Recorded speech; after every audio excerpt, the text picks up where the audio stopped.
Apa gambaran bagi orang yang dicintai oleh Allah? Orang yang sudah dicintai oleh Allah, maka apapun yang ia inginkan dalam hidupnya, Allah akan kabulkan. Sepanjang itu ia butuhkan. Bahkan ada orang yang belum pernah minta, Allah langsung berikan.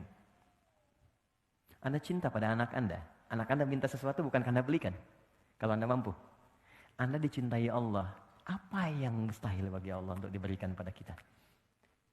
Ya, jadi kalau kita benar-benar minta ampun yang serius, itu cinta ini akan turun. Dan cinta itu persamaannya pemberian. Pasti. Orang yang mencintai objek tertentu pasti akan memberikan apa yang ia inginkan. Pemberian. Anda cinta istri Anda atau suami Anda, maka Anda akan persembahkan yang terbaik. Masak yang paling enak, berikan hadiah yang paling bagus, anak-anak disayang dengan baik. Gitu kan? Allah mencintai kita, maka apapun yang kita minta pasti diberi. Selama itu kita butuhkan. Makanya ada di antara orang soleh yang dalam hidupnya selalu mengucapkan kalimat ini, istighfar. Supaya mendapatkan cinta Allah. Ada tukang roti di zamannya Imam Ahmad bin Hanbal, sekitar tahun 164 sampai 170 Hijrah. Ya, itu kebiasaannya setiap menahan adonan, bikin adonan, dia istighfar. Astagfirullah, astagfirullah, astagfirullah. Berhenti istighfar lagi, mau jalan istighfar lagi. Tiba-tiba, ini kisah menarik. Imam Ahmad datang ke Mesir. Perjalanannya cukup melelahkan, saking lelahnya singgah di satu masjid. Begitu singgah di masjid itu, ketahuan sama DKM, marbotnya lagi. Ya, begitu sedang tiduran kata marbotnya, ukhruj. Jangan tiduran di dalam, keluar. Imam Ahmad itu sangat populer, sangat dikenal ulama, cuman kan zaman dulu nggak ada seperti sekarang. Ya, foto, gitu kan? Orang ketemu ulama, ustadz dulu minta doa, sekarang kan minta foto. Oke. Ada yang pasang status macam-macam. Jadi dulu tuh zaman dulu nggak ada foto, nggak ada handphone, makanya tahu Imam Ahmad, terdengar namanya, tapi nggak pernah lihat orangnya. Dan ini marbot nggak kenal, itu Imam Ahmad, keluar aja katanya. Imam Ahmad pun nggak bilang saya Imam Ahmad, tidak. Beliau tahu fikihnya, ini boleh istirahat dalam masjid di wilayah tertentu, disuruh keluar. Kata Imam Ahmad, saya sedikit aja keluar, barwah katanya, barwah itu lebih kasar. Maka duduk di luar, di pelatarannya. Orang itu datang lagi, rawah. Itu paling kasar. Jadi kalau ukhruj masih sopan keluar. Barrah kasar. Rawah itu keluar dengan rohnya sekalian. Di Anda keluar, rohnya pun jangan di sini, pergi. Jadi kalau Anda nanti sedang umrah atau haji, ibu sedang sholat dekat Ka'bah, ada petugas bilang, "Bu, ukhruj, ibu, ukhruj." Ya. Nah, dia diminta keluar, jangan bertahan. Barrah lebih kasar. Rawah. Nah, itu kasar banget. Rawah, bukan rawah, saya Aminah. Itu diusir namanya. Ya. Pergi sama rohnya sekalian. Maka pergi beliau, begitu jalan, lewati tempat tukang roti tadi, makhbaz. Si tukang roti lihat, dipanggil. "Syekh, sini kayaknya capek. Istirahat di sini." Beliau istirahat. Saat duduk itulah istirahat, tukang roti itu meneruskan kami pekerjaannya. Dia bilang, astagfirullah, gila, astagfirullah. Imam Ahmad lihat. Imam Ahmad itu tahu betul. Istighfar itu mendatangkan cinta Allah. Cuman ingin menguji si tukang roti itu.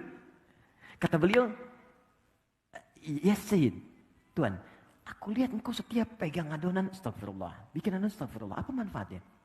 Kata tukang roti itu, "Wallahi, dengan kalimat ini, tidak pernah aku meminta permintaan kepada Allah, kecuali semuanya dikabulkan." Wallahi, kata tukang roti. Bayangkan, seorang tukang roti. Bukan ustaz, bukan kiai.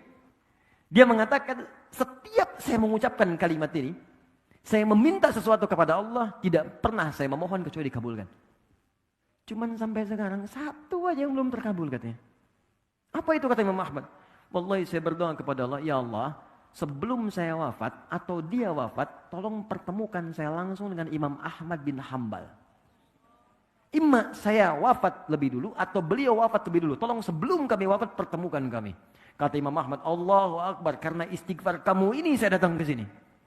Karena istighfar kamu ini saya tiba-tiba pengen ke sini. Saya istighfar kamu ini saya sampai dikeluarkan dari masjid, Pak, itu rumah Allah. Hanya untuk diantarkan kepada tempatmu karena istighfarmu." Allahu Akbar. Saya hanya berikan rumusan cepat.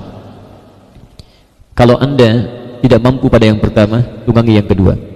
Memang ada pilihan ketiga, surga seluas langit dan bumi. Silakan nanti tunggangi amalannya di Quran surah ketiga Ali Imran ayat 133 sampai 134. Dan ada surga kelas biasa, itu di hadis Al-Bukhari, Kitabus Siyam, nomor hadis yang pertama. Saya bacakan saja yang terakhir ya. Ada seorang Arab Badui datang kepada Nabi menyampaikan, "Ya Rasulullah, tolong ajarkan kepada saya amalan yang ringan, jangan berat-berat, tapi bisa memasukkan saya ke surga. Alimni amalan basitan yudkhilunil jannah." Ini orang pintar, modal sedikit, pengen keuntungan banyak, ya. Ajarkan amalan yang ringan, bisa masuk surga. Maka kata Nabi, cukup engkau kerjakan yang fardu saja, tidak perlu mengerjakan yang sunnah.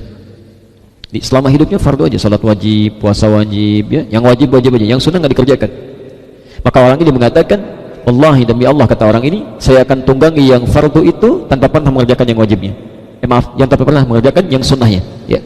Dia pergi fantalaqa, maka kata Nabi, sadaqa in aflaha au dakhala al jannah in aflaha. Dia akan masuk surga kalau benar perkataannya. Dia akan masuk surga kalau dia benar perkataannya. Tapi Nabi tidak menjelaskan surga yang mana. Di surga tingkat yang paling rendah tadi, ya. Jadi dengan Anda mengerjakan yang fardu saja, kompak dan sebagainya, ada jaminan surga. Walaupun barangkali tidak sehebat apa yang digambarkan tadi. Pertanyaan saya sebelum ditutup, kira-kira antum punya cita-cita yang mana? Surga pertama sama Nabi, taman surga, langit dan bumi, atau nggak apa-apa, yang penting masuk surga lah bareng-bareng ini. Yang mana? Setiap tingkat ini ada firdausnya. Mau yang mana? Saran saya, kalau bikin cita-cita, tempatkan yang paling tinggi. Ini. Jadi kalau nggak ke sini, nyangkutnya jelas minimal di sini. Tapi kalau antum pasang cita-cita yang di sini, begitu nggak nyampe, nyangkutnya nggak jelas. Ya. Maka silakan kompak, tunggangi amalannya, keluarkan, dan semoga Allah Subhanahu wa taala memberikan kemuliaan pada kita semua. Bila ada benar itu dari Allah dan Rasulnya, kalau salah itu mutlak kesalahan saya pribadi, tolong maafkan saya dan tinggalkan pendapat saya yang keliru. Cari pendapat ustaz lain yang lebih baik yang sesuai dengan tuntunan Al-Qur'an dan Sunnah Rasulullah sallallahu alaihi wasallam. Demikian kami sampaikan. Subhanakallahumma bihamdika asyhadu an la ilaha illa anta astaghfiruka wa atubu ilaik. Wa akhiru da'wana alhamdulillahirabbil alamin. Allahu minkum. Assalamualaikum warahmatullahi wabarakatuh.